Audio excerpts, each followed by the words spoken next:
different kind of. going to the counter. Yeah, like so, but I'd say it's 15 years. Yes. Yeah, It's been with because this we new. I remember doing stories with you about them as part of the targets. Yeah. And with Sean. Yeah. The substation. Mm-hmm. But parts of the time.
Welcome back.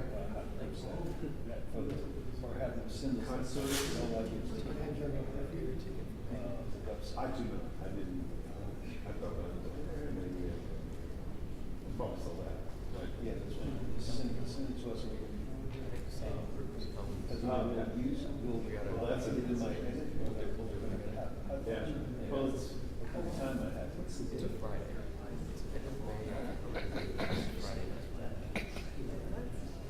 Take care of that kid. Oh, okay, so it's a good, okay, I thought I was like, we need to change. Okay, time to go. that is the,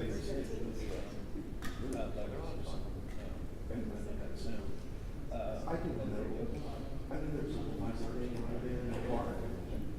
I didn't, Yeah, because I just took a couple of pictures and edited it. And I cannot find one. According to Dallas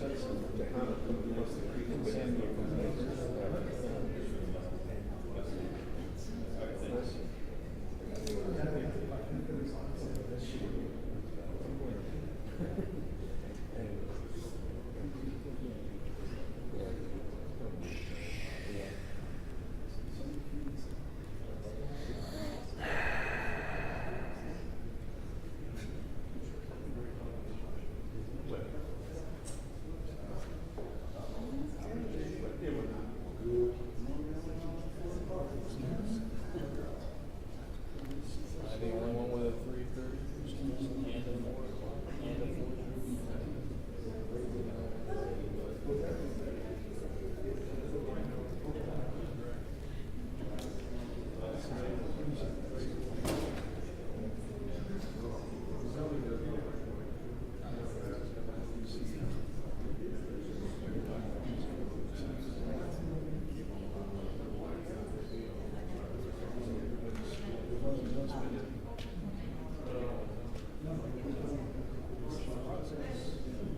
They don't want to end up in a bad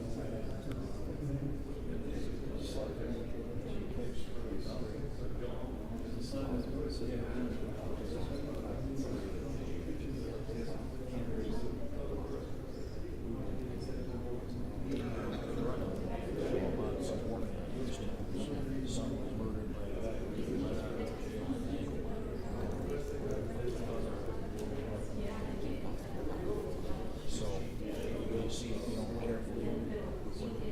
I'm confused. Run the ball like that. That's interesting. Well, in this case, the income must come from the Department of Revenue. I know, that's why there's over usually it's just like it's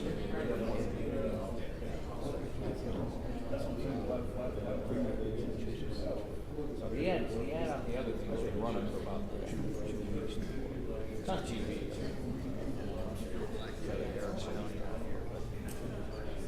I can see where this would play right into that.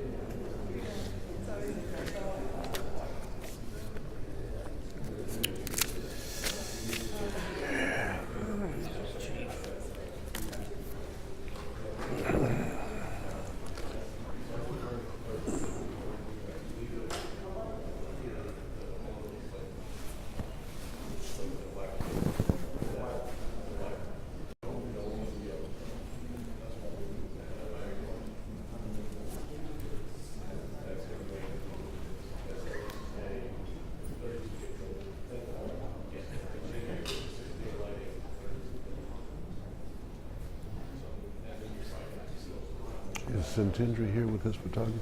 Please? Is Centendry here with this photographer? Yeah. Because we might need some help. I'm just saying. It's getting tight. Yep. I brought my laptop up, so I'm gonna put it on. You told me. You have the graphics. He sent an email. still just, I mean, physically it takes some time. All right, here we go.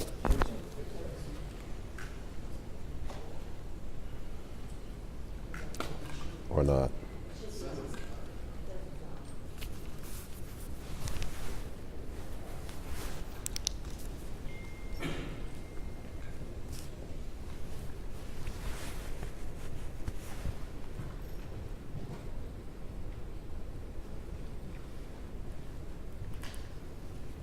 Hey, good afternoon. I'm joined today by Chief Fowler from the Methodist Health System Police. Today, I'm here to brief you on the investigation into the double homicide and officer-involved shooting that happened on October 22nd at Methodist Dallas Medical Center. We are joined today by Methodist Dallas Medical Center leadership, along with Methodist Health System Police Chief Glenn Fowler. On Saturday, the Methodist Health System Police Department requested the Dallas Police Department's assistance with their homicide investigation. As of this afternoon, Methodist Dallas has asked to take over the homicide investigation in addition to the officer-involved shooting investigation. I'll be briefing you on the facts as we know them on both investigations. They may change and often do as we go through these incidents. Our preliminary investigation determined on October 22nd at approximately 10:21 a.m., 30-year-old Nestor Hernandez arrived at Methodist Dallas Medical Center to see a patient in labor and delivery. During that visit, the suspect pulled a handgun from his pants and hit the patient in the head multiple times. After the assault, a hospital employee, 45-year-old Jacqueline Pakua, came into the room to provide routine services to the patient. As Pakua was attending to the patient, the suspect stood up, moved to the employee, and shot her once. Methodist Medical System Sergeant Robert Rangel was just a few doors down investigating a stolen property call when he and hospital staff heard what appeared to be a gunshot in the nearby room. Another hospital employee, Katie Flowers, 63, heard the shot fired, looked into the room, and the suspect fired again from the doorway, striking Flowers in the hallway. Sergeant Rangel witnessed the second employee being shot and took cover and called for help on his radio. The investigation shows Hernandez reportedly reloaded his weapon and started to leave the room, still armed with his gun. Sergeant Rangel fired one shot from his department-issued weapon and hit the suspect in the leg. Hernandez went back into the room after being shot, and after a standoff with police, he was taken into custody. Tragically, both hospital employees died from their injuries. There were Dallas police officers at the hospital who helped with taking the suspect into custody. The patient assaulted by Hernandez prior to the shooting was treated for their injuries. The newborn child in the room at the time, there was a newborn child in the room at the time, but was not injured. Hernandez was treated at Methodist Hospital and later moved to another hospital for further treatment. He has been charged with capital murder. Both the officer-involved shooting and homicide investigations are ongoing.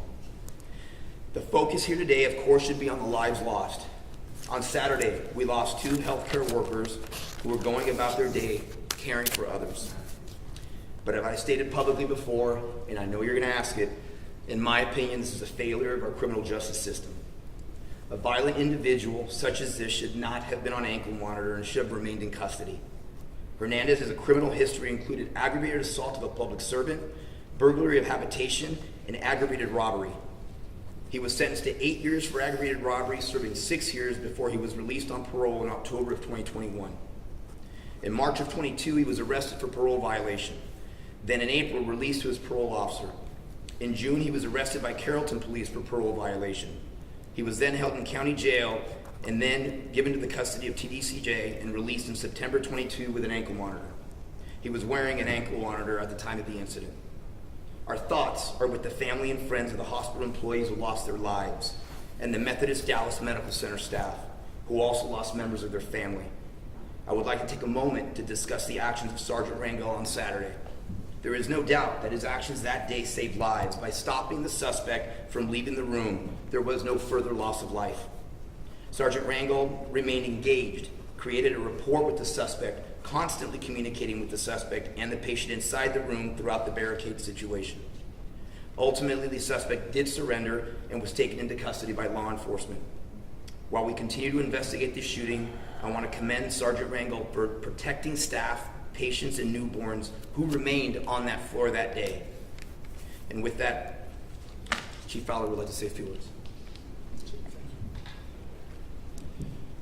I'd like to say on behalf of the Methodist Health System, the Methodist Health Police Department, the men and women of our organization, our police department, the many healthcare workers that we represent, we're very thankful for the outpouring of support that we have received from the community, from other healthcare organizations across the nation. You know, employee violence against healthcare workers is on the rise, and it is something that is a great concern across our nation. I want to say that on behalf of our organization, we are extremely thankful for the courage, the poise, the professionalism shown by Sergeant Rangel as he addressed this critical incident, being able to pass information to our dispatch center, to responding officers, to communicate and attempt to negotiate with the suspect during very trying times. I want to say especially thank you to other law enforcement agencies who dropped what they were doing and responded to assist us during our time of need, and especially to the Dallas Police Department, who's bringing their resources to bear to assist us during this difficult time and complex investigation that will follow. Again, thank you to the community. Thank you to the other healthcare organizations that do the same thing that we do, just on different sides of the street, and help us out by offering their support to us. We're extremely thankful and very appreciative.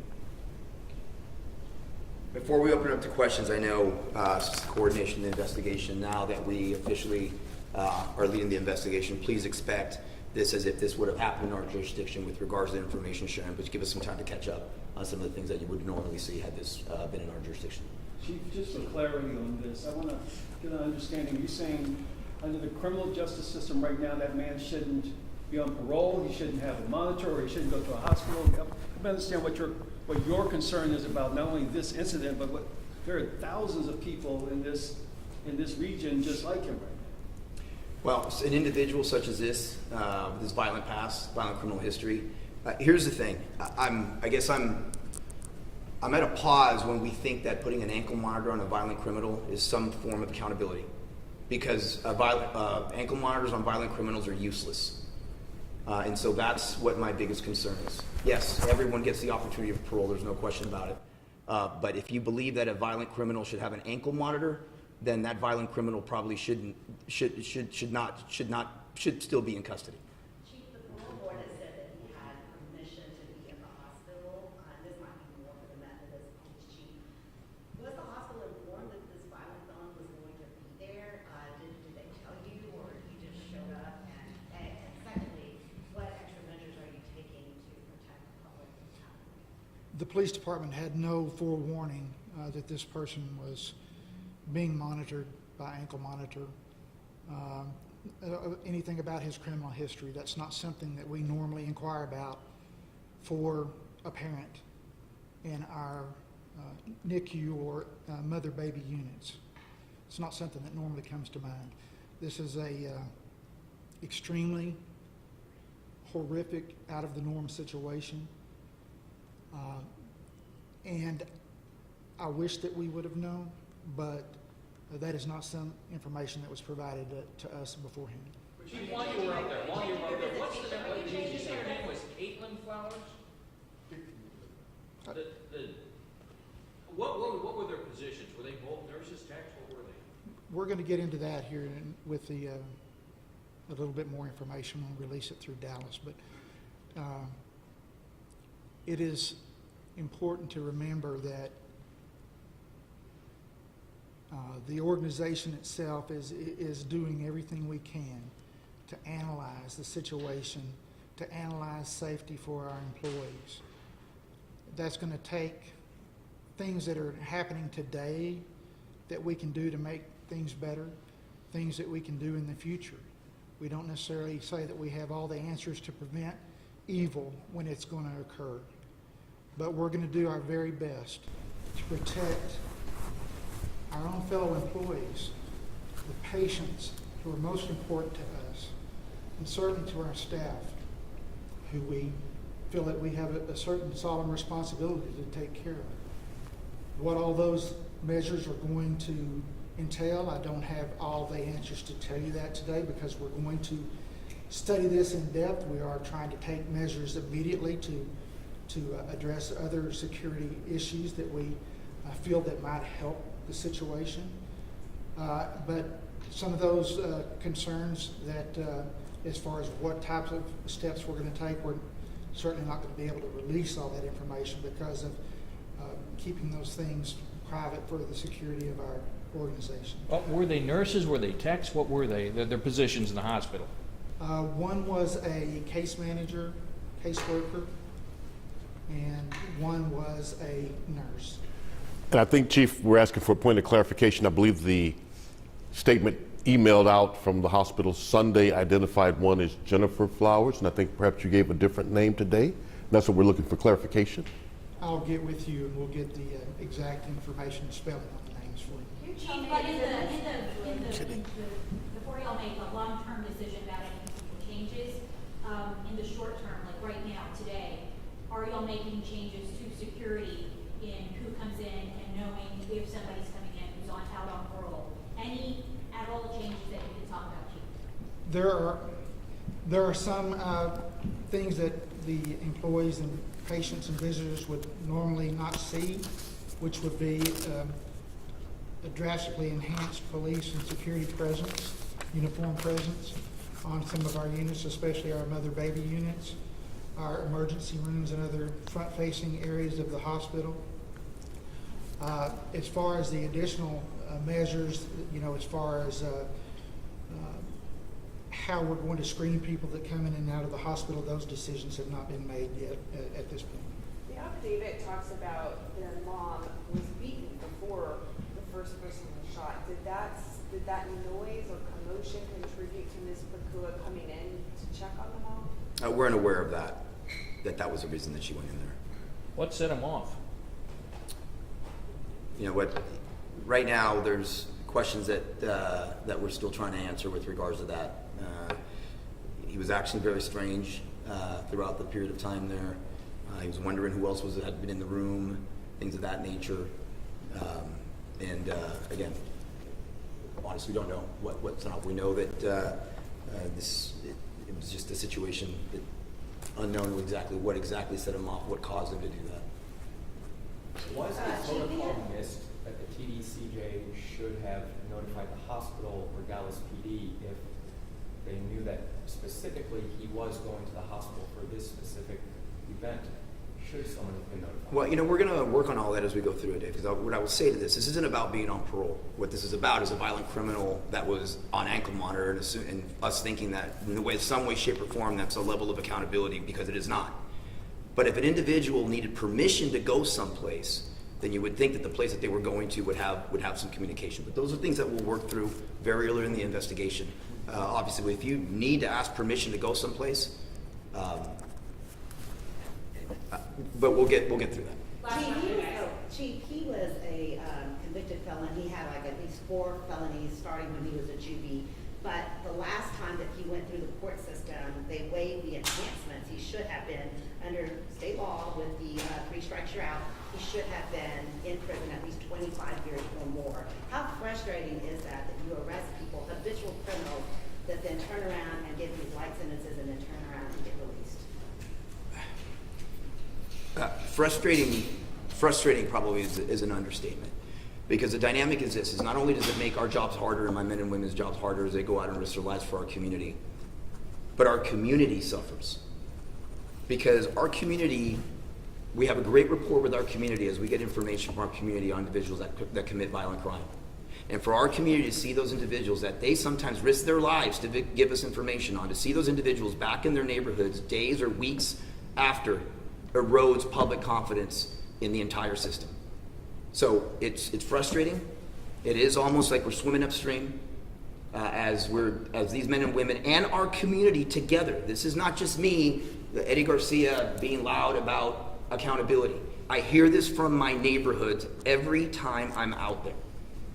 And so it's incredibly frustrating, but as I've said many times, we're not going to stop. We're going to keep doing what we're doing, and if we have to be the only part of the criminal justice system that doesn't let our community down, that's exactly what the Dallas Police Department's going to be. Thank you, guys. Say a word about the victims in terms of.